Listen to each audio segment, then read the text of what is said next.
You're now listening to the Peach Pundit Podcast, where we are expressing our own personal opinions. These views may not reflect the opinions of those whom we may be professionally affiliated.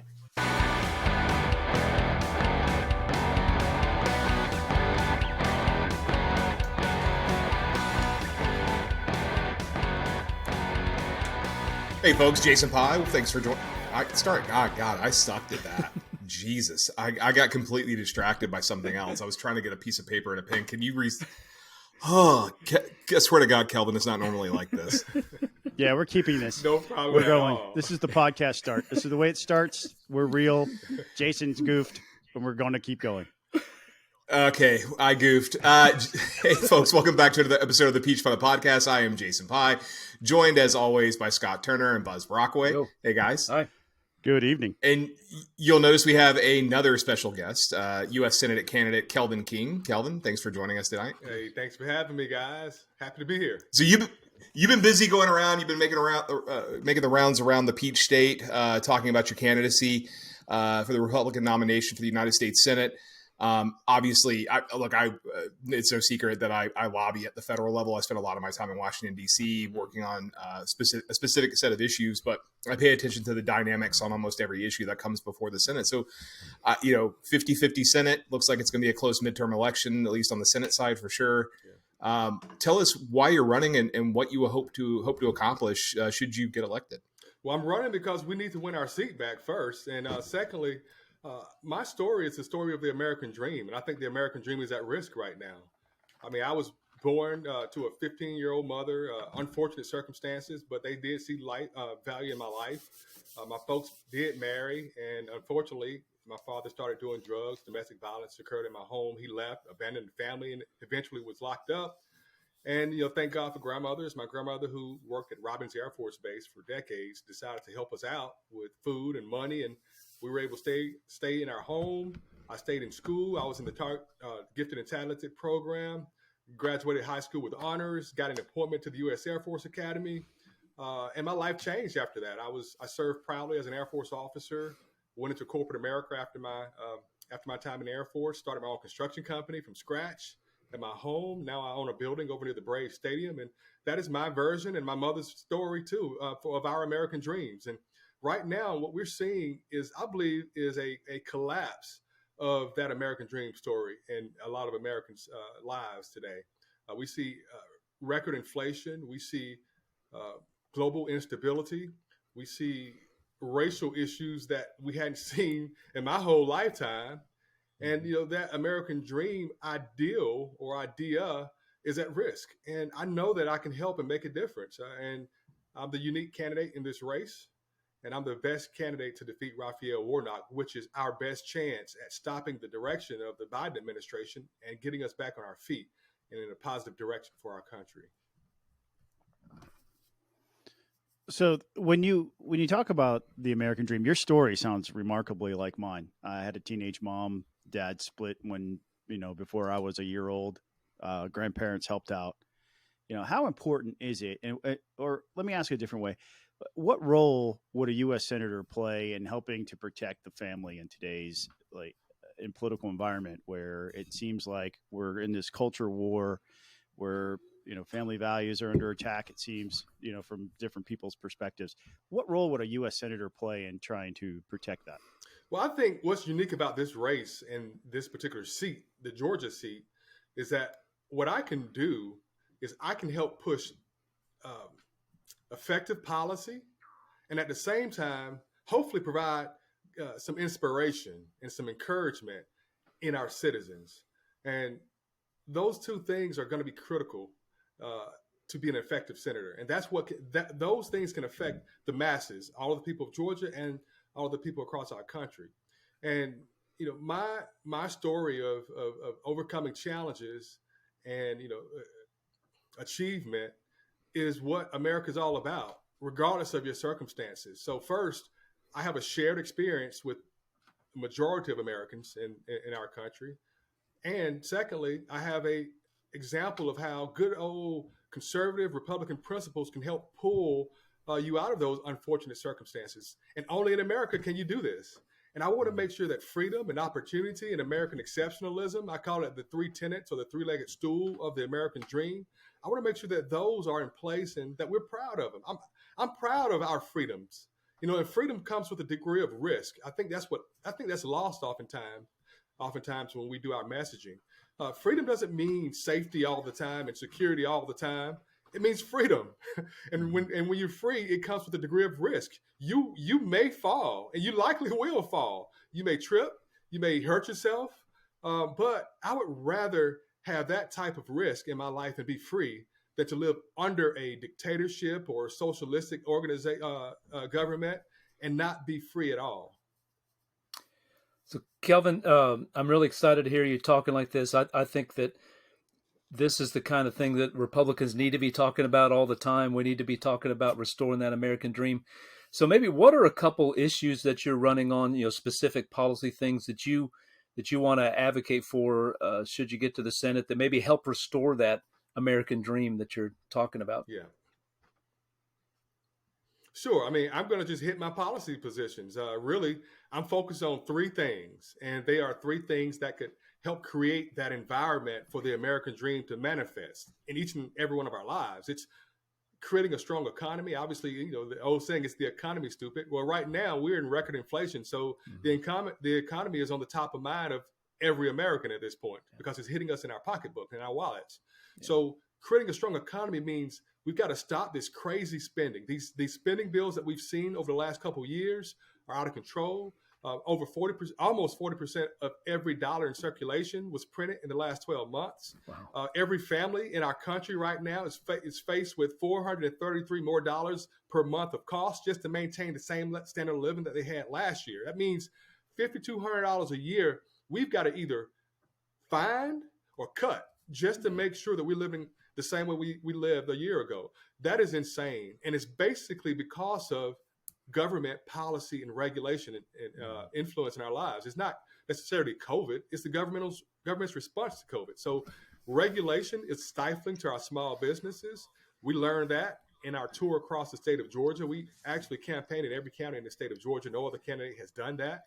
And free market principles are clearly what we need to create a strong economy. So that's my first item. My second item is prioritizing our national defense and our national security, meaning securing our border wall, making sure that we control who comes in and out of our country, encouraging our military with good leadership versus what we've seen over the last couple of years. It's pretty embarrassing. The military is about unit cohesion and good order and discipline, and not about adjusting to whatever social interest of the day is. We're not social justice warriors. We're military warriors.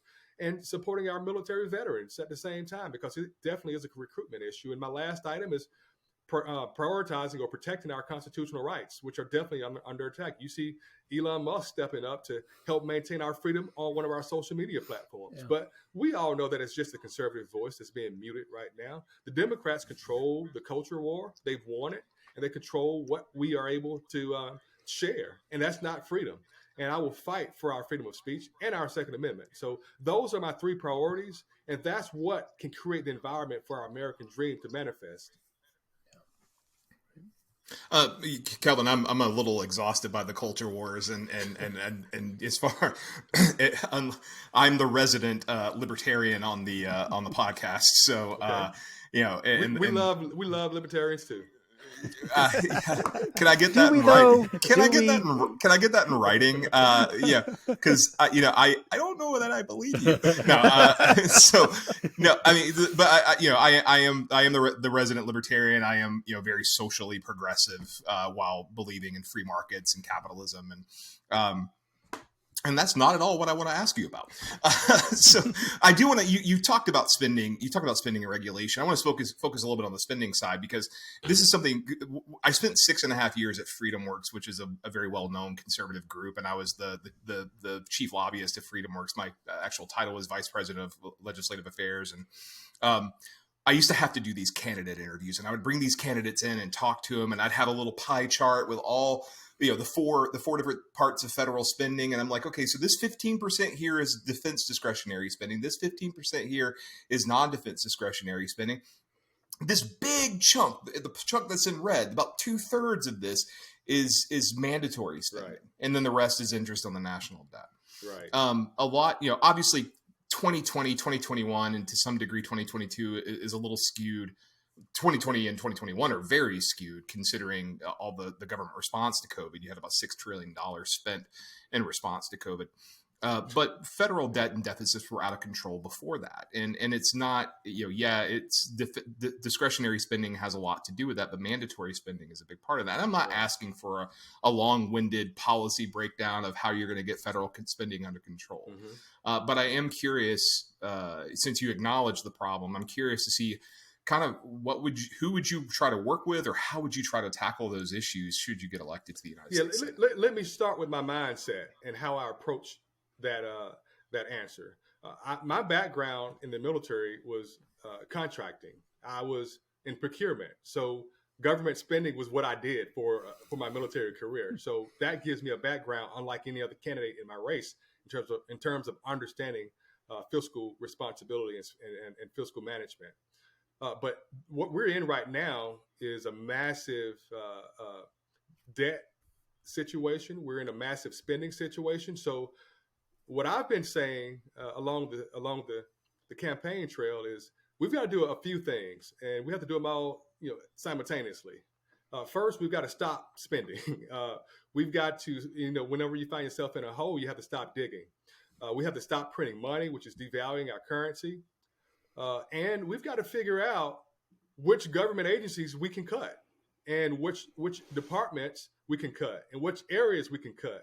And frankly, I don't want to put the burden of getting out of this difficult inflationary period on the backs of American citizens and taxpayers only. I think we all have to put skin in the game, and I would look at reducing cutting our Department of Education. I would reduce the EPA, the IRS, and these agencies that are bloated, that is just costing money, but not giving us the returns that we expect, especially in this time period that we're in. So I have some other ideas in terms of bringing in revenue. I want to make sure that we get money for the natural resources that we have in this country. Let's sell our natural gas, our resources here. We have enough natural gas to fuel our local demand in America and sell it to other countries. And I've been saying that, I know I'm going off on a tangent a little bit, but it all ties into the economy and where we can get back on our feet. National security is extremely important right now. What I'm saying is that we can get additional national security and bring in revenue and income to help pay down our debt. Let me explain to you. Our natural gas in the United States, we have an abundance. Why not send that over to Europe? Because they're building a Nord Stream 2 pipeline to get liquefied natural gas from Russia. Why not deliver it from the United States to our European countries and European allies? They buy it from us. We are making money off of them, and we're creating a national security stronghold or increased allies, or we're cutting off Russia from being able to influence our allies. That's a win-win-win all the way around. This is what we can do right now if we had the backbone and the will. We just need creative people and people that understands our economy and understands our national security interests. That's just one example. Yeah. So Scott, this week we had it seemed like the news this week and today has been all about student loan forgiveness, and which would have additional inflationary impacts because you'd have all this extra money flowing, and it would be equivalent to printing money essentially, and the people who loan the money would not necessarily be getting that money back. So when you hear something like that, I'm going to assume, since you're a Republican, you would say that student loan forgiveness is a bad thing. And is that a safe assumption? First yes, and foremost? That's a safe assumption. I think so. I believe in personal responsibility. Right. So what would be some alternatives you would pitch to young people who are really turned on by this idea? Well, I would say young people first. Let's look at where this money is coming from. First, you cannot continue to spend money and pay off the debts with printing more money. So once they understand that very basic principle, then we can start talking about solutions. All right. We can't get the solutions until you understand that. You can't spend your way out of debt. All right. Next, how do we get a solution? Well, first, we've got to figure out how to create opportunity and jobs for these people by first cutting off any kind of government assistance from COVID. I mean, we're done with COVID. These stimulus payments need to stop. The freezing of rents and the freezing of evictions needs to stop. We got to get things moving again, get people back to work, fill these positions. And, frankly, we've got to, pay off our debt, and because it's our responsibility. That's the noble thing to do. That's the American thing to do. I don't think it's right to do a forgiveness program because our country is in a bad situation. No one forced anyone to take a student loan. I would encourage young people to look at alternates, look at vocational schools and technical schools. I'm in the infrastructure industry. I'm a licensed general contractor. I'm a builder. Those trades pay a whole lot of money, and you're not in debt. In fact, you can become a lot more financial set by getting a job out of high school and working as a tradesperson or a tradesman. So, there's options and ways, but no, paying off debt isn't not having the government and taxpayers pay off the debt of individuals is not the way to go. And I want to actually return some of this money back to the Treasury. I mean, once we organize our government and de-obligate these funds that are not being spent, let's send them back to the Treasury and start paying down our debt and be serious about this situation. Before Buzz asks you a question, you were talking about the American dream, and this is something that's always resonated with me. It's a thought I've always had that's resonated in my head every time I hear the term American dream. Is there's the American dream that sort of the central planners try to push upon us. You're supposed to go to college. You're supposed to do X, Y, and Z, and that's the American dream. That's never been the American. That's not the American dream for many people, if not most people. Mm-hmm. And frankly, there are really good paying jobs. Not everybody needs a college degree. And I mean, I've never hid this from anybody. I mean, I didn't go to college. I did 2 semesters and dropped out, but I never got a degree. I'm probably one of the last people who can do that. I'm 41 years old. Well, some of the wealthiest people in our country never got a degree. Yeah, that's right. Anyway, I'll turn it back over to you, Buzz. Yeah, Kelvin, we appreciate you coming on. You mentioned that you've traveled to all 159 counties. It's a big state. But I wanted to ask you, as you're out there talking to voters, what are you hearing from voters? What are the issues that are at top of mind? I imagine these days it's inflation, but maybe some other issues that are on voters' minds as you're out there talking to folks. Yeah, definitely inflation. But outside of that, as was mentioned earlier, this council culture is out of control. It's insane. People feel like they can't speak. They can't have an alternate perspective on things. Family members aren't talking to each other. Friendships are being broken up from decades of being friends, and that's not the American way. In fact, one thing I like to say is that disagreement is democracy. So if you're not allowing me to have an alternate opinion, you're not practicing democracy. You're not practicing free speech. You're not practicing what good old American values truly are.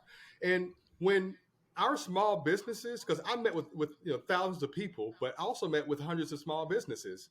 Mm-hmm. Our small businesses, man, I'm telling you, are hurting.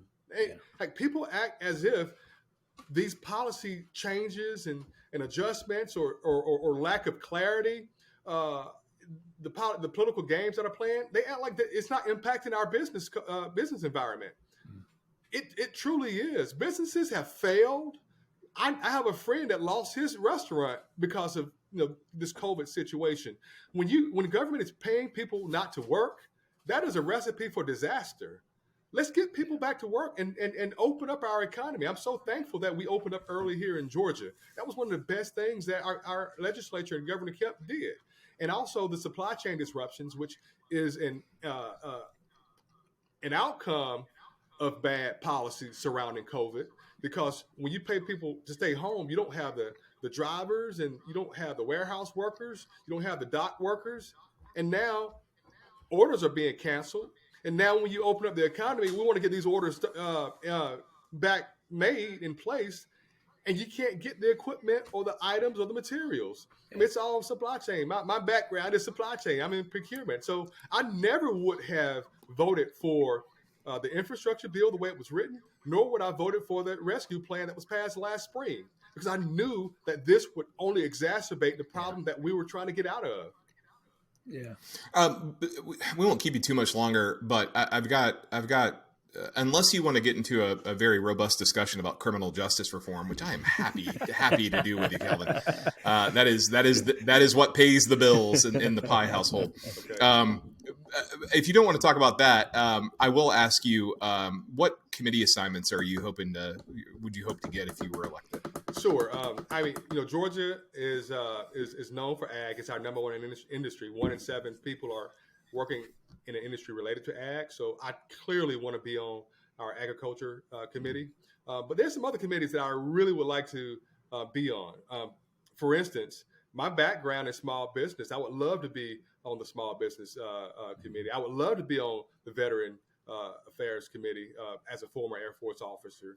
So, those are definitely 2 other committees. And I mean, frankly, because I have such a good understanding of governmental finance, I mean, I would love to be on the appropriations committee because I really understand how government dollars are best spent and where can we improve the spending. I actually honestly had you pegged for 3 of the committees you mentioned. I had you pegged for small business, for ag, and I would have said armed services, not I said armed services or veterans affairs, but it can be armed services. We hadn't had anyone on the armed services committee, and since Johnny, since Isaacson, and I think and we Georgia, we have over 700,000 veterans. I mean, we are a military state. Yeah. If there's a definition, and that's important to our culture here in Georgia, and obviously it's important to our national security across the country. Well, let's Buzz or Scott have other questions. But Scott, do you have something? No, I was just going to say to wrap up, why don't you tell us how to find out more about your campaign and if people want to reach out and how to do that? Sure. I mean, if you don't mind, I'd like to share a little bit about this race. I want Republicans to hear this message loud and clear. This race is critical, not just because it's a talking point, but because it's the Warnock-Abrams ticket that we're going against. The Democrats, they have a game plan. They don't expect the red wave to hit Georgia, and they're dumping millions and millions of dollars to this campaign. No Republican is going to be able to outraise the Democrats in this race, in this campaign season. So the raising of funds, it doesn't matter. What matters is having a candidate that could disarm the Democratic talking points like I can. They're going to hit us with race issues and social issues before we even talk about policy issues. So let's make sure we are smart about this campaign and smart about this race. Elect a candidate like myself who could stand toe-to-toe with Raphael Warnock and the Abrams and Democratic machine and cut off their legs, cut them off at the knees when it comes to these social debate topics and hit directly on policy items because they can't win with policy. But if we're on our heels and playing defense because we can't even get to policy issues because of the social issues, we put ourselves in a bad position. So I want Republicans to be smart about this race. We can win it. Let's elect me, Kelvin King. Go to kelvinking.com to follow us. All of our social media platforms can be accessed there. Help us win this seat back. Help us win our U.S. Senate majority and help us win for America. Kelvin, thank you so much for joining us. Best of luck to you on the campaign. You've been wonderful to talk to. So take care. We wish you the best. Enjoyed it, guys. Thanks for your time this afternoon. Thanks. Thank you. So moving along to our normally scheduled program, and folks, we'd like to get the interviews out of the way up at the top and not spend a lot of time bantering back and forth. But I will say apologies for missing out last week. That was entirely my fault. Not all your fault. The DC has returned. It was mostly my fault. DC has returned to life, and that has involved quite a bit. I had like 8 straight business days of lunches. Oh. And it's just like, it's been like one thing after another, boom, boom, boom. People are finally going outside again, and DC's, there are tourists around, and I'm having to yell at people to stand on the right side or the left side. No, the right side if they're going to stand, and the left side if they're going to walk when I'm on the metro. So it's been terrible. So what you're saying is hide your kids, hide your kids, hide your wife. Is that what you're saying? Yeah. I'm hide your wallet. I'm almost ready for DC to shut down again. Well, all I got out of that was that Jason Pye rides public transportation subsidized by the taxpayers. That's what I got out of that. Sometimes, not that often.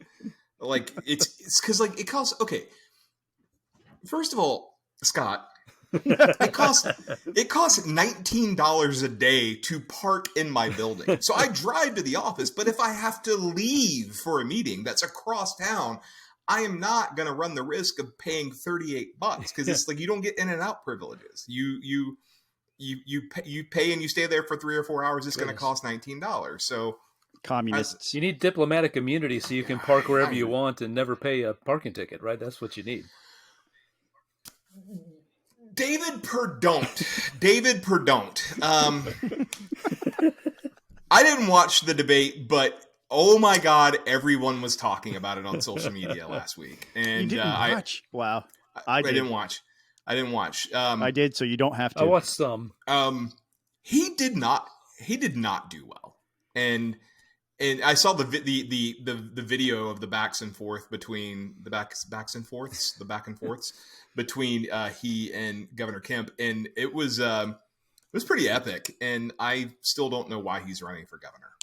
Well, it was very clear why he's running for governor. He made it very clear. The reason why is because Daddy said so. Well, Daddy thinks the election was stolen. I think you could trace it back to that, but yes, yeah, and so does he. That was it. That was the only thing he had to say. He tried to tear down everything that Brian Kemp had done that was a positive, for everything from teacher pay raises in the budget to the gas tax relief to the refund of taxpayer dollars that were in excess of the budget. He tried to tear down all of it. Tried to tear down Rivian. He tried to tear down all of it. At the end of the day, though, the message was in his very first sentence. This election was stolen. That was his opening line. And that's why he's running. He made it very clear. That's why he was running. I thought the debate was terrible for both of them. I thought both of them didn't have their best night. And the reason why is because Justin Farmer, the so-called moderator of that debate, didn't moderate. He just let them scream at each other for an hour and didn't interrupt to try to keep them on topic. It was hard to watch. It was not fun for somebody like me who wants to hear about policy differences. They basically stood toe to toe and called each other a liar to their face the entire time. You know what? As I was watching it, I was thinking that Purdue to me interrupted a lot. Kemp did his fair share of that too, but it seemed to me Perdue was copying the Donald Trump strategy from that first debate that he had against Joe Biden, where he just tried to, Trump just kind of interrupt, and it didn't work. It didn't work well for Trump. And I just, we'll talk in a minute about polling, but I don't see how that, he didn't deliver a knockout blow. I don't know that he really landed a glove. Kemp fought back just as hard as Perdue was trying to land stuff on him. Kemp had some good one-liners back to him to deflect away accusations. And so I think it was I guess if you're Kemp and you got a sizable lead in the polls, you got what you needed to. Is that Perdue didn't gain any ground out of this.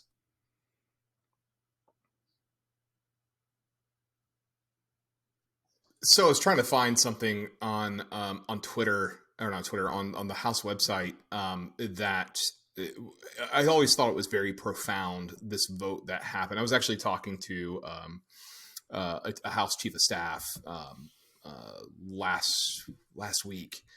We had lunch together, and Congressman Chip Roy had made a motion basically to ordinarily when they administer the oath, it's just something that happens. And this Congressman Roy had basically requested a roll call vote to allow the speaker to administer the oath of office. And this is just after the presidential election, and this happened just a couple, I think so it was January 3rd.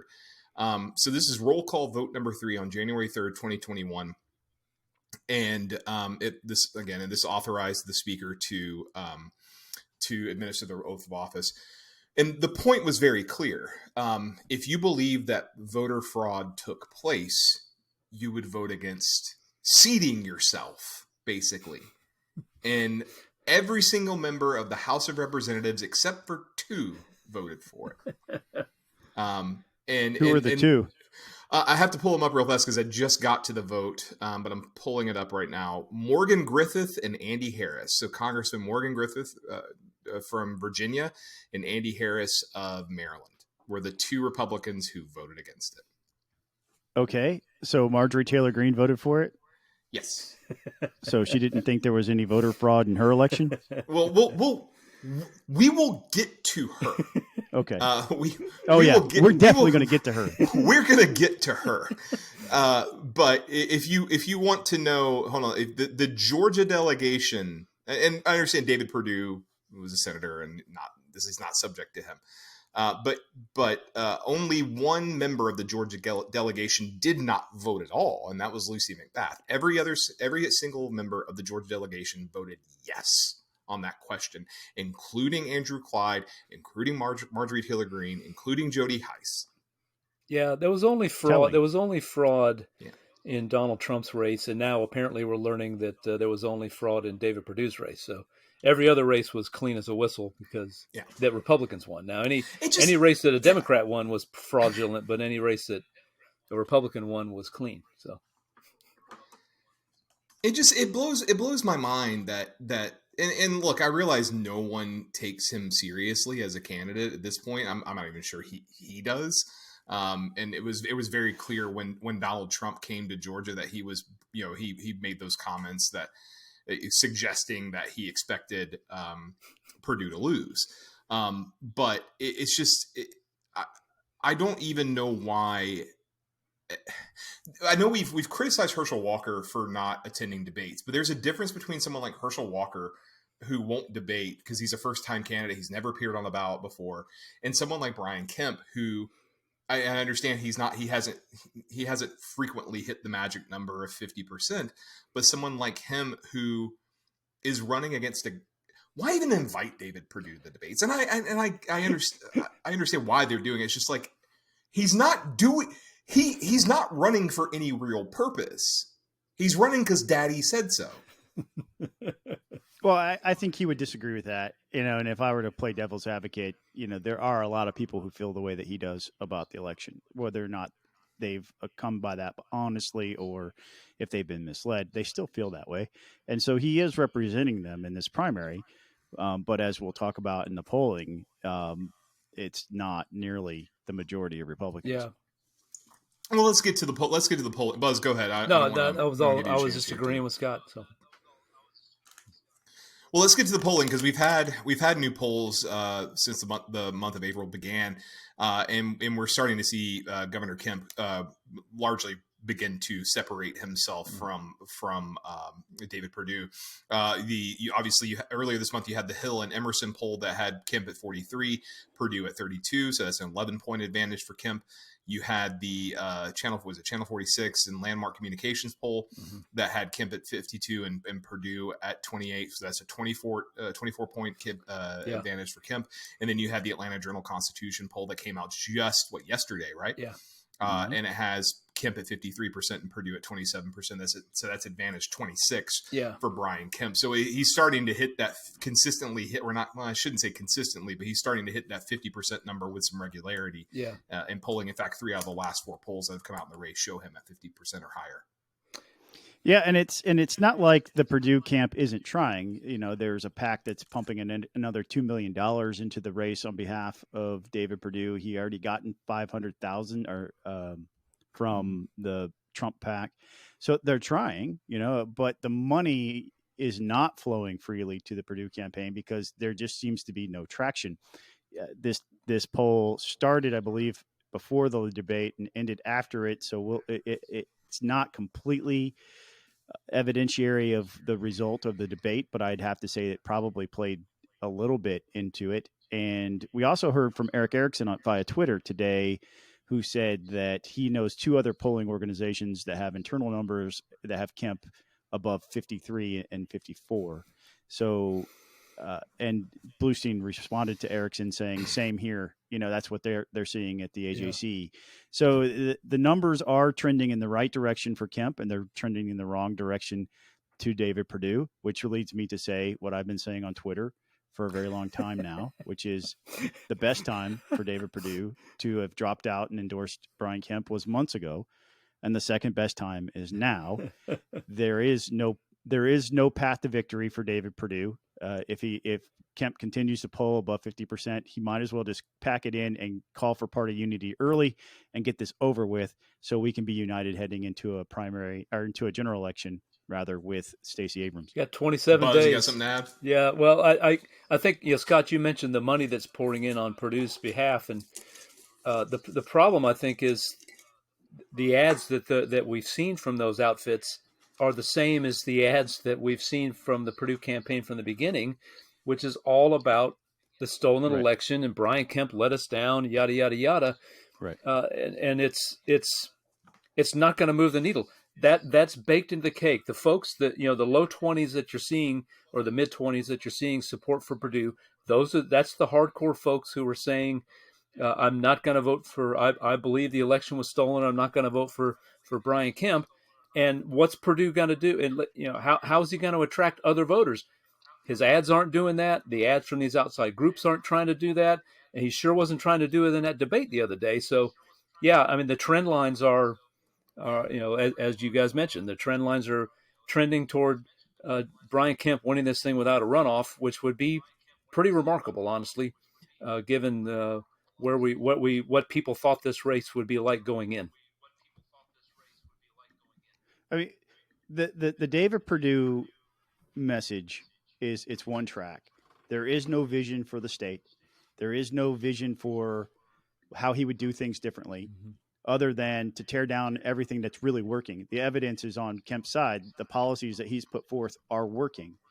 And so he's either an also ran, except for the election issue, or there is no other reason for him to be there. It's really kind of sad to see him, because at one point in time, this was a rock solid conservative senator, and he has turned into a sock puppet. And I mean, you can disagree with that, Jason, but I liked David Perdue. It's his record on spending just sucked. Well, everybody's record who was up in DC's record on spending sucks. Trump's not everyone. Trump's record on spending sucks. Trump's record on spending did suck. Yeah, and yeah, for sure. But David Perdue was consummately full of crap. Like, just, and when it came to spending issues, he talked about being like, and his big thing, the how he tried to show his credibility was introducing a resolution that said something along the lines of, like, the national debt is the biggest national security threat the United States faces. It's like, yeah, but you keep voting for it, right? So, yeah. Well, that poll that the AJC put forward also had some other interesting things. I'm glad you're taking it there, because I was going to. Yeah, it's not just that the Kemp leads is growing, but also, first and foremost, the GOP voters are showing that they have more confidence in the upcoming election and that it won't be stolen than they did before, because of legislation that was passed, SB 202, that lost the All-Star game because the president said they should move it. SB 202, some other, the bill they passed this year with GBI having original jurisdiction for potential criminal activity related to elections. Those things are building confidence in Republicans. And I said this in the last podcast, and I think it's worthy. I'm actually going to explore this even in a blog post, but the Democrats are screaming about anything that give Republicans confidence. They don't want Republicans to have confidence in elections because it gives them the advantage. And so what the polling is showing is that the Republicans, even if they didn't cause it themselves, like the individual people who are voting or bringing this legislation, they're not the ones who are saying that the election was stolen. Brian Kemp isn't the one who was saying that the election was stolen, but he's trying to build confidence in elections to these things. And the polling is starting to bear that out. A plurality have high confidence that the election will be okay, and the majority feel like even that there's still some outside chance the election will probably be reflective of the will of the people. So a couple of the other things in this poll as well. Go ahead, Buzz. Well, I was just going to say, I think that further strengthens that what you just mentioned, that aspect of the poll, makes it even harder for David Perdue, but it makes it harder for other candidates out there who are running on this, like Jody Hice. This AJC poll showed him neck and neck. The Landmark poll showed him neck and neck with Brad Raffensperger. The Emerson poll, Jody Hice is not running away with this thing. There'll probably be a runoff, and anything could happen in a runoff. But as Republican voters gain more confidence in the results of the future elections, or their trust in elections, rather, that also weakens all of this whole case that we have to toss everybody out as revenge for the stolen election for Donald Trump. So I'm glad you mentioned the Secretary of State polling. Obviously, also the U.S. Senate race for the Republican nomination was polled as well. Obviously, Herschel Walker has like a 59-point lead. But the mentioning of the Secretary of State's race, given how much publicity has been focused on Brad Raffensperger since the end of 2020, and the now infamous call with Donald Trump and Mark Meadows and Cleta Mitchell, and this high-profile race that attracted I think a 3-term United States congressman to run against Raffensperger in the primary. The fact that they're within the margin of error. Raffensperger technically has a 2-point lead, 28-26 over Hice, but it's within the margin of error, and you have 37% undecided. You would have expected Hice. I kind of just assumed Hice would win this. Really, no questions. I hadn't even really given another thought. And I am admittedly surprised to see him not able to really run away with it. Yeah. Well, I think it again, the mid-20s, I think, is what we're seeing of people who believe the election was stolen, and that's their number one issue. Yeah. Right. And we've been saying that for some time. The data continues to back up my claim, that argument will win you 20 to 30%, somewhere in the middle there, but it's not going to give you an outright win. Mm-hmm. And if you, even today, Jody Hice sent an email to his email list. I'm on it. I'm a subscriber to all the candidates' emails. But the email today was attacking Brad on the record of the election. Yeah. You're not going to convince anybody new to go vote for you. You haven't expanded what your goals are. You haven't cast that vision that's important for any candidate on what you're going to do differently other than this one thing. And that one thing is important to about 25% of the Republican electorate. So what are you going to do if you're elected is a great question for Jody Hice, because he's not answering that question in his campaign. It's all Brad, boot Brad, boot Brad, boot Brad. Yep. You know who should have run in this race? Buzz Brockway. Oh, no. I voted for him, and I'd vote for him again. Well, y'all are part of an elite group of Georgians, but no, that's no. You reposted that campaign ad you did on Facebook, and I actually showed it to some friends of mine. They're like, I want to vote for him. He seems like a really nice guy. My wife loves your ads, man. She loved them, especially the one where your daughter asked, so would you have to get the governor coffee? Like my plan was if I won that on my first day, I would have walked over to across the hall to Governor Kemp's office, knocked on the door, and said, I got the governor's coffee here for him. So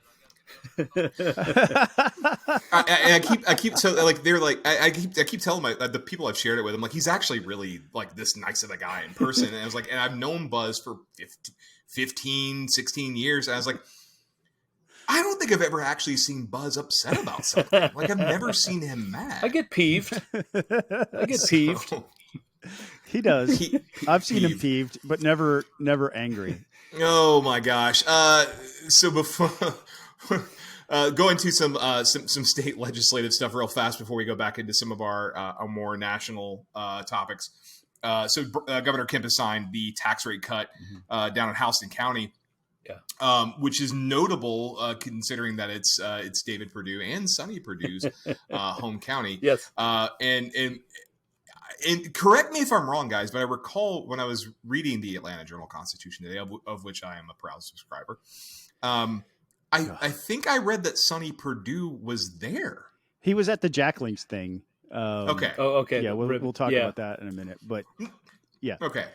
Yeah, but the Houston County was a strong play.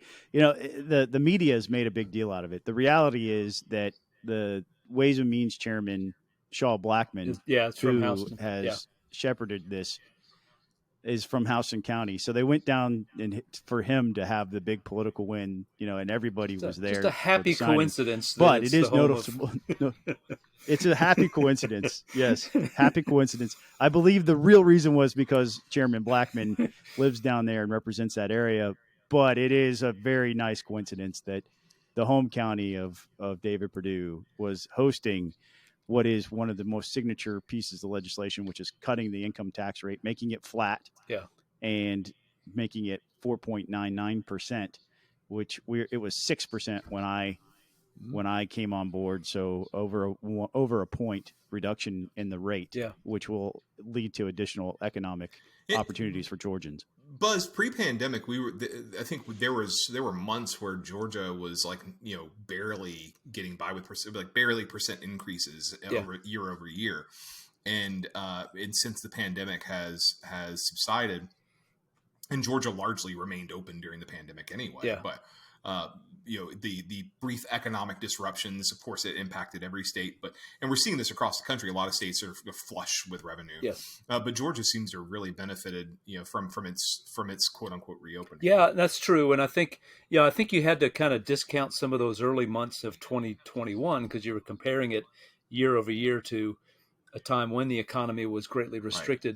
Right. But you're continuing to see that here in 2022 so far, and there's been a few months where it's been a little less, but I think there's no doubt our economy is doing extremely well.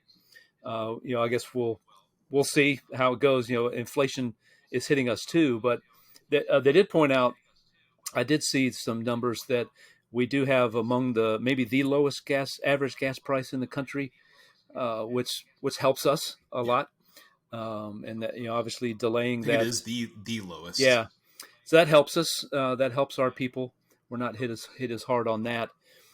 So yeah, I mean, you're right. It's the economy's humming along as well as could be expected in the middle of rampant inflation. And Scott, you mentioned this. It was Sonny Perdue showed up for the Jack Links announcement, bringing 800 jobs to Georgia, which is pretty important. And it is kind of odd to see the first cousin of a gubernatorial candidate show up for an announcement like that. But do you read between the lines on that? Well, of course, I read between the lines. Also, Sonny so do I. Was installed as the chancellor for the university system of Georgia. So I think if I was a betting man, and knowing what I know of Sonny, he wouldn't like it that I was placing a bet on anything. But if I were a betting man, I would say that Sonny Perdue's probably going to cast a ballot for Brian Kemp. Yeah. That's the way it looks to me if I'm reading between the lines, and there's a good reason for it. He's probably asking his cousin, "What the heck were you thinking?" Yeah, I'm sure that's happened. Conversations probably privately happened, and all that to say though, let's not just gloss over the Jack Links thing. Jack Links is bringing 800 jobs. Jack Links is a beef snack. Deep beef jerky manufacturer. They're going to have a huge plant in Georgia. 800 jobs to that community is a gigantic number. Mm-hmm. And they brought their Sasquatch mascot down and had photo ops for everybody with the Sasquatch guy. But the reality is that this is yet another example of the leadership of Brian Kemp. He through all of this, through the pandemic, through the challenges people are throwing at him, David Perdue and others, he has created an economic environment in Georgia where companies see it as a place that they want to come to and establish business because it's business friendly, regulations are friendly, the tax rates are friendly, the workforce is in place and ready to go. They're making investments in Georgia because of these types of policies that are put forth by this current administration. And it's another dagger in the heart for David Perdue, because why are you going to toss out a guy who can bring 800 jobs to a rural community like that? So did Chancellor Perdue get a photo with the Sasquatch? Because that would be awesome. Good. I haven't seen it, But that would be awesome. So A lot of people did. I saw I heard a lot story of, from a lot when of photos. I heard a story from when Sonny was governor that, people show up, they come to meet the governor, they bring hats, they bring shirts, they bring these things. And you just, after Michael Dukakis many years ago, you always tell them, don't you dare put it on. Sonny would just grab that, whatever it was, put the hat on, put the helmet on, put the jersey on, whatever it was. He didn't care about that. He would just grab it and put it on. So there's some pretty funny pictures out there of Governor Perdue during his days as governor. Do you guys remember did you guys ever watch the West Wing, the TV show? Yes. Mm-hmm. Yes. So what was it? I can't remember the season. It might have been season 7. It could have been season 8. I don't remember. Or maybe it was season 6. I don't remember. Whenever they were doing the campaign during the latter seasons. And so you had Matt Santos, who shows up in California, and the governor was like pulling his endorsement from one candidate because of, a scandal. And he's like, I want to endorse, you, but I'll stand on stage with you. And while this bill's being vetoed or something like that, it wasn't a scandal. It was vetoing a bill. That's what it was. And the governor just basically looked at, he let Santos show up, sit on stage with him or stand on stage with him as he was vetoing the bill. And, it was kind of like an implied endorsement, although never specifically stated as such. Yeah. And that kind of made me think about that scene today, reading the story about Sonny Perdue and showing up to this event for Brian Kemp. So I think, but I think piggybacking off of Buzz's story, people didn't show up for Brian Kemp. They showed up to have their photo made with Sasquatch. That's really the takeaway. I'm surprised Sonny Perdue didn't kidnap him and take him down to the Go Fish place. Herschel Walker won't get vaccinated. Does anyone care? No. Should the media care? does. I mean, Patricia Murphy's tweeting about it. She's like, he's out there saying he won't get vaxxed. Well, just today, Fauci said we're out of the pandemic. So I don't know why we're still enthralled with people's vaccination status. I really don't. I don't. I've given Herschel Walker a fair share of grief for not showing up to debates, but I don't think it matters. Does it to you? No, not to me. I think people should get vaccinated. I've said that consistently, but would I base a vote on that? No. What's unfortunate is I think that there are people who will in the general election. They would. But those people weren't ever going to vote. Yeah, they weren't ever going to vote for him anyway. Right. So it's fascinating to me to see. That was the tweet from Patricia Murphy, who is the new political insider at the AJC, and I'm just taken aback by why that made the headline. Why was that the takeaway quote? Weren't there other things that he said that would have been more newsworthy? Buzz? I think it matters to certain people, as you said, Jason, who would never vote for Herschel Walker anyway, and that's a shrinking number of people in this country. I mean, you see it. I was down at the Capitol today. Staff not wearing masks. It's over, man. People are moving beyond it, and nobody cares anymore. No, it's been really funny because having conversations with friends who work on the Hill, they're telling me that you can tell the party affiliation or whether a staffer works for a Republican or a Democrat, whether they're masked or not. Like you can see that nowadays, and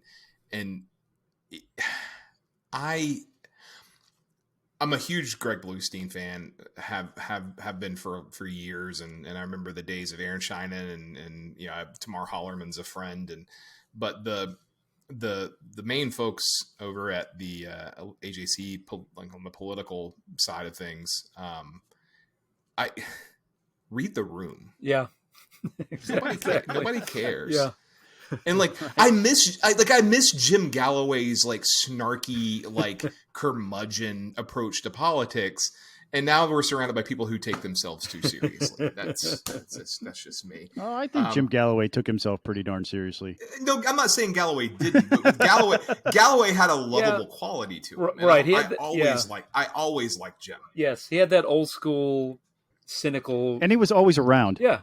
He had that old school cynical reporter that, I don't believe any of you people talking, and I'm gonna dig in and make you answer the questions.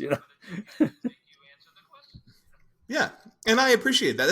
And that made him a good reporter. Yes. And he did get more partisan towards before he retired, but he was cynical. He was a curmudgeon. He saw everything for what it was. It was all performance art, and he got that. And then it's just like reporters. Some of the reporters who I've seen, it's not just the folks, these two particular people at the AJC who I'm thinking of. It's it's their role now is also performance art. Yes. And it's starting to get a little annoying. And just read the damn room. Yeah, read the damn room. Nobody cares about this stuff anymore. I mean, when you had applause in airplanes and people ripping their masks off mid-flight when given the chance, yeah,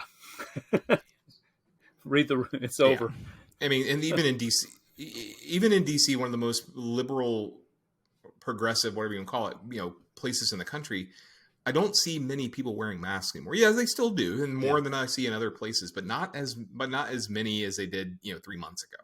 I had coffee with a person I had coffee with a person in Decatur. I saw 2 people wearing a mask. Yeah, it's over. COVID's over. And again, I'll say, should you get vaccinated? Absolutely. Do I care if you don't? Is it going to make me talk to you, or am I going to judge you one way or the other? Maybe a little bit, but I don't care. At the end of the day, it's your life. We got a couple more quick things before we call it a night. So last week, Marjorie Taylor Greene, otherwise known as She Who Must Not Be Named, appeared in the courtroom basically to try to keep her spot on the ballot in Georgia's 14th congressional district. Obviously, she has primary challenges, one of whom we've interviewed, that is Jennifer Strahan. Yeah. But she, I don't know if you guys watched any of this. I didn't watch it consistently. I watched some things that were said. Watched a little of it by her, like clips of it, because C-SPAN was covering it pretty extensively. But it was kind of funny watching her. When she was being asked, whether she talked about martial law at all, or and it's like, are you sure? And she's like, not that I can recall. It's like, okay, well, here are the receipts, basically. Yeah. Here's the video of you saying those things. Yes. Here's the video of you saying those things. It was humorous, but it's also really sad, because no matter what happens, if she gets reelected, that district is effectively not going to have any representation. I don't care who's in control next January. So, Scott, you thought it was a circus. I'm sure you think it was a joke because you love some She Who Must Not Be Named. But I'm trying to figure out whenever I said that. You're going to have to show me video of when I said that, please. Oh, well, here are the receipts now. Yeah, please. Show me the video. Candace Taylor, maybe, but not MTG. Like the one yeah, I mean, I do love me some Candace Taylor. I'm not voting for her, but boy, the showmanship. Anyway, the one exchange that was notable to me was when the attorney for the suit asked the question, have you ever said that Nancy Pelosi was a traitor? Yeah, that's right. And she goes, I never said that. And they were like, all right, so here's the exhibit A that we'd like to show. And she's like, whoa. Oh, wait. Wait. Yeah. and in that moment, it was like, oh my gosh, like what are you trying to pull? Like you have been on camera. You have sought out the camera. You've sought out every microphone. Yeah. You've sought out every camera. You have said these things. You said these things. It's easy for them to bring the video. They're going to bring the video. And yet you start out by saying, no, I never said that. And so there's this, you are under oath. You are under oath. You're under oath. But there's also this really powerful, notion, there's a concept of delusion. And what, deluded people believe what they are saying is true because they are deluded. Delusion is a very powerful thing, and it does not escape elected officials. And I think what we're seeing here is I think in that moment, it's possible. I'm not, I'm just saying it's possible that she believed what she was saying was true, that she'd never said that. And then when they're like, we're going to show you the video, it clicks in her head that she's not going to get away with it, or what she thought a moment ago was obviously not true. So she's got to spin it somehow. She tried to spin it by saying, well, she's violated her oath of office, which is worthy of a whole other conversation, because the oath of office is an individual perception and nobody else can define that for you.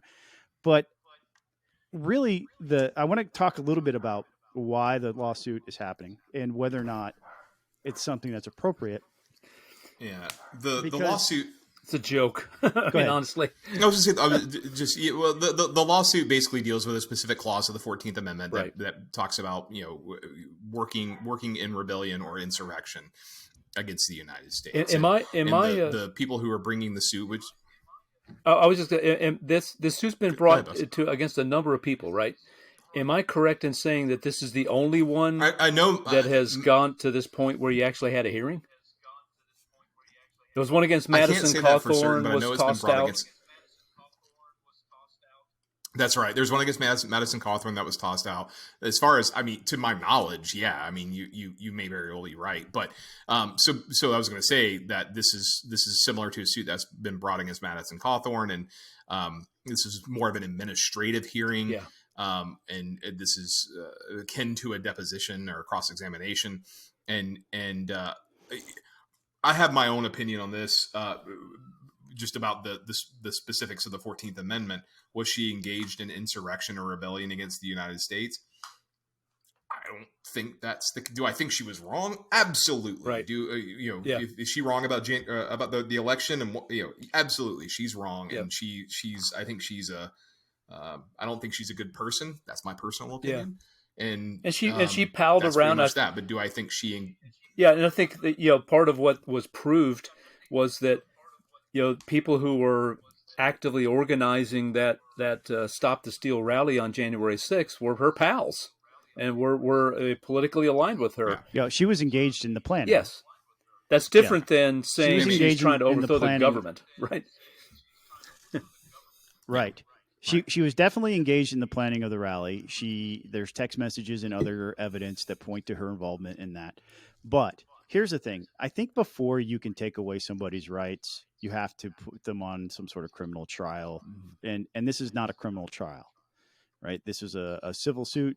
It's meant to try to embarrass her or make her spend resources. I don't think it's just. I don't think the trial was just at all. I don't think the hearing is just to put her under that circumstance. I don't think there's anything that seeks justice in this, because she's never been charged with a crime. And insurrection and rebellion against the United States is criminal.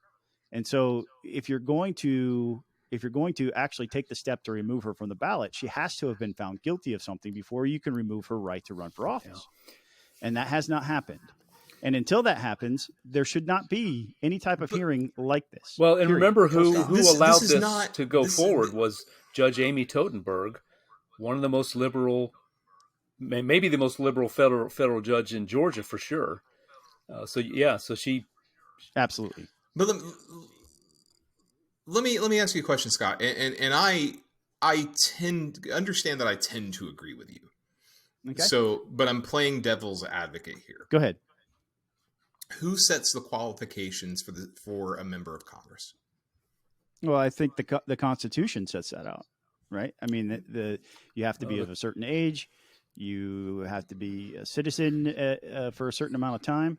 The Constitution lays out what are the qualifications for a member of Congress. Yeah, but there's a little bit more to it than that. And it talks about the seating of members and the qualifications for members to actually be seated in Congress. Right. And that is up to that chamber of Congress. So the House can prohibit a member from being seated, a congresswoman or a congressman-elect from being seated, because it determines the qualifications of its own members. Right. So my counterpoint to you, which again is more of a devil's advocate point, because I think I tend to agree with you, is if it's she would not be eligible to serve in the United States Senate if the House of Representatives were to say that she were not eligible to be seated. So now we get into a separation of powers argument, and I'm so nerded out right now. I'm so excited to ask the question the way that you did. Let's do it. Here's the thing: the judiciary doesn't Right. The judiciary doesn't have the ability to do that unless they find her guilty of a crime. Yeah. So the judicial branch has no business in this. And what you were making the argument for is a legislative action.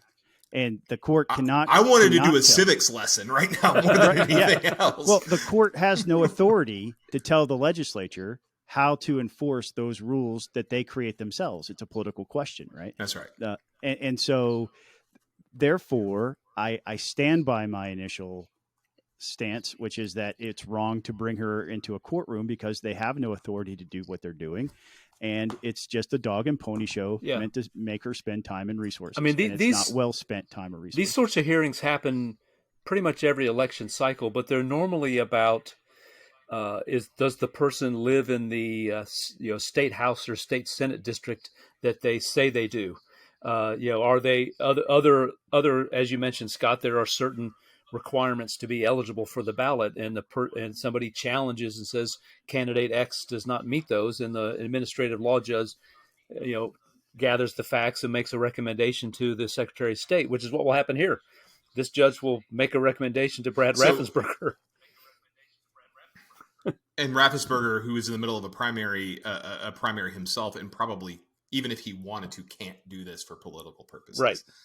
But when we're on the topic of the devil incarnate, she, a friend of ours, a friend of the podcast, sent us something that came out today, and reading from this article from Right Wing Watch.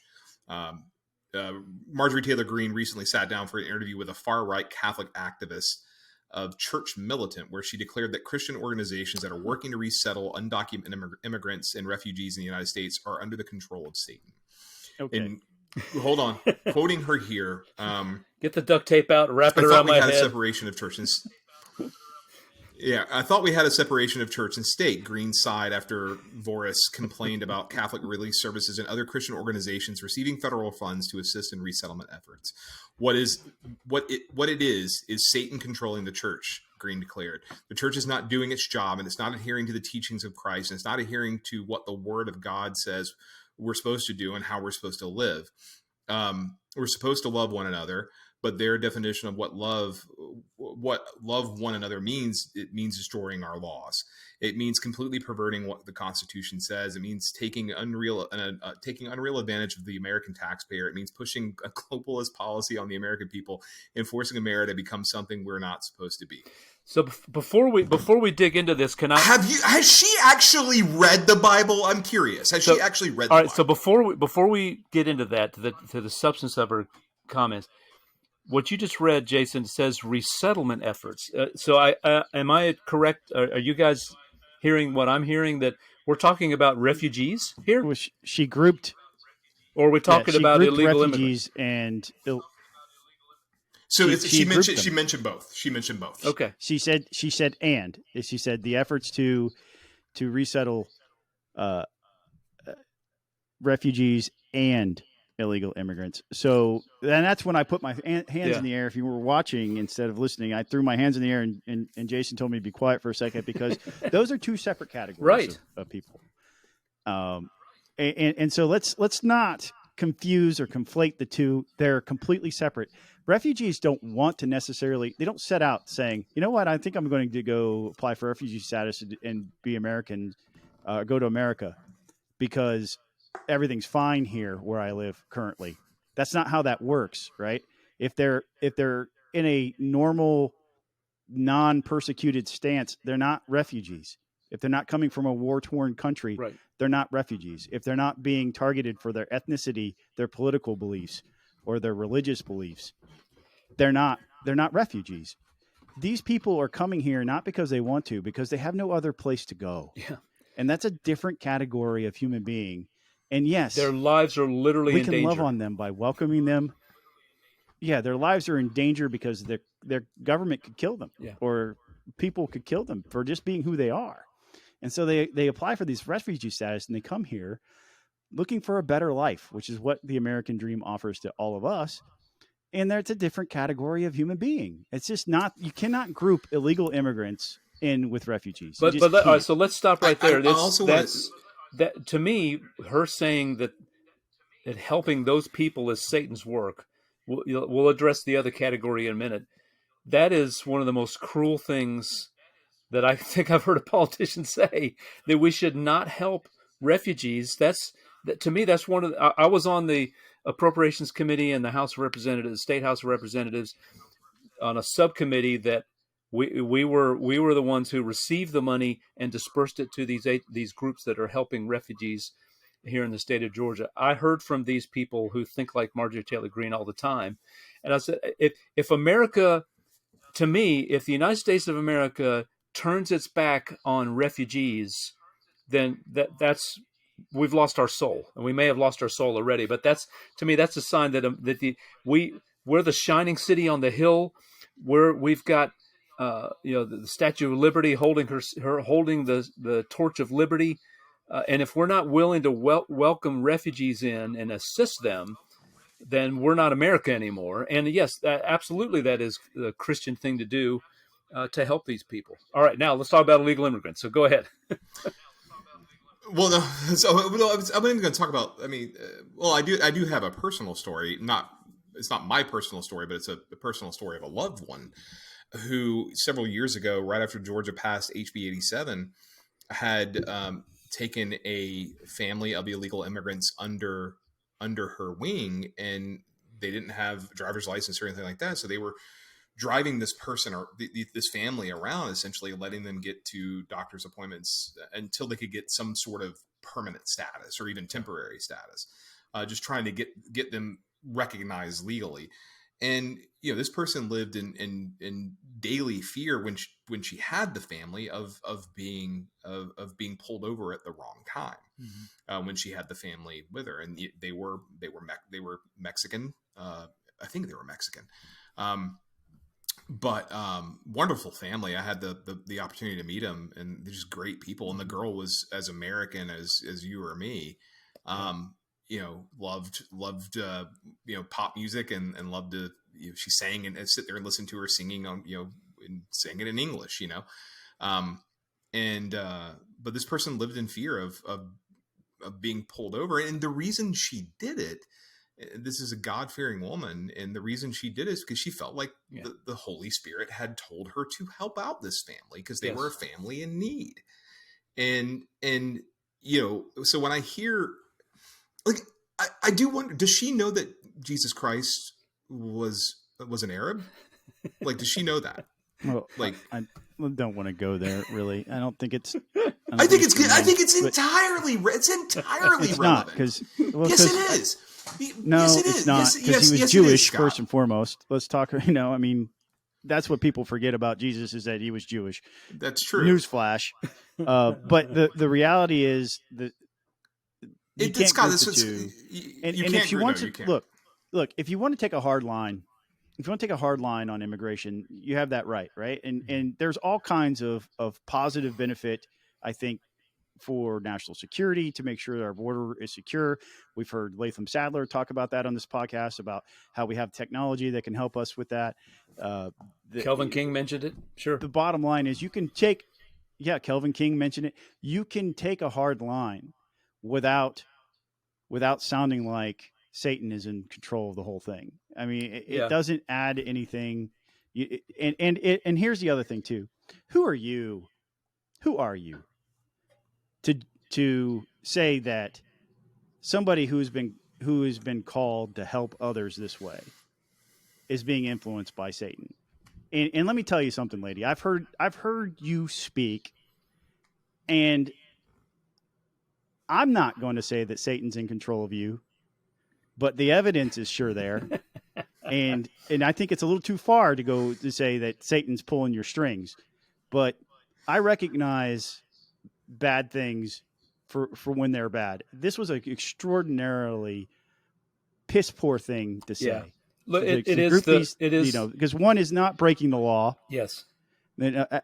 Refugees are not breaking the law when they come here. And it's also illegal immigrants are breaking the law. Right. Yeah, that's true. But there's the law, and then there's what we as Christians should do. And if you have a group of, we're holding people who've crossed the border, we're holding them in detention. Do we just let them starve? Of course not. And so Christian agencies and all sorts of relief agencies go in and let us help. We want food. We want to give you food. We want to give you clothing. We want to pray with you. We want to help you, et cetera, et cetera. That's caring for people as human beings. Their legal case is a whole other matter. Right.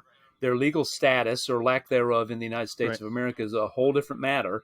But absolutely, Christian organizations, including and Catholics, do this. Protestant organizations do this. Non-religious organizations do this all the time. And yes, that's entirely appropriate. Yeah. And this is worse than the Jewish space. Easter, this is worse than the Jewish space laser comment. Oh my gosh! We're coming out. It is. I think it is worse. And I think it's worse than any of the other Nazi comments that she's made. To be frank, we just come out of Easter, and there was a pastor whose sermon. It was like a 3-minute snippet of a sermon where he talks about the thief on the cross who got to go to heaven, and when he got there, they asked him, do you believe in this doctrine? Do you believe in that doctrine? And he goes, no, I don't know what that is. And ultimately, he says to all the people who are wondering whether or not they should let this guy in, he says, the guy on the middle cross said I could come. Right. And that's why I'm here. Yep. We don't get to decide. We don't get to decide this. The guy in the middle cross does. And if you're doing what he thinks or that you believe he's called you to do, that's not Satan, man. Yeah. That's not Satan. That's the Lord who has moved you in a way, an extraordinary way, to try to serve others, which is the basis of Christianity, one of the basic tenets of Christianity. Yep. Not but a tenet. Yep. Well, last thing before we go, early voting begins on Monday for the May primary. It's going to be interesting and fun to watch over the course of the next month. Seeing all the reports come in of how early voting turnout's looking and how election day turnout's looking, and obviously counting the ballots in May. So, guys, I'll let you jump in real fast here before we take off and give your 2 cents on early voting beginning on Monday. Buzz, we'll go with you first because Scott's texting. I was texting you. But now that I'm talking, I'm going to look. I'm not in the business of endorsements, but I think it's pretty clear. I'm going to go vote on Monday. I still haven't decided who I'm going to vote for Senate. And Kelvin made a good case just now. I saw Josh Clark speak on Friday morning, and Latham Sadler I found to be extraordinarily impressive when he visited with us. Mm-hmm. So I don't know who I'm going to vote for U.S. Senate. Obviously, I'm going to vote for 3 races that, in my mind, there is actually 4 races. There are no question that these people deserve to continue on in their office. And one is Brian Kemp. The second is Bruce Thompson for Labor Commissioner. I'd endorsed him early. And John King and Chris Carr. Those 4 I know I'm voting for. The rest of them I still haven't decided. So if you're in one of these other campaigns and you want my vote, you can reach out to me and ask me for it and make your case. But I haven't decided who I'm voting for LG. I haven't decided who I'm going to vote for Secretary of State. And the other races, I don't even know who I'm going to vote for my state house race just yet. So if you or my state senator, well, I do know who I'm going to vote for state senator. I'm going to vote for Kay Kirkpatrick. So all that to say, sell me. You still have time, but time's running out. Buzz? I work for a nonpartisan nonprofit, so my votes will remain, my secret ballot will remain secret.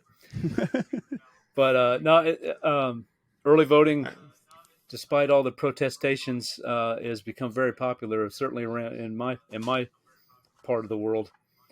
So yeah, imagine the lines will be like, it's almost to the point where it's better to go vote on. Well, it is to the point. The process is simpler to go vote on election day, but I'm going to be out of town, so I'm going to have to vote early. So, yeah. Well, y'all have fun.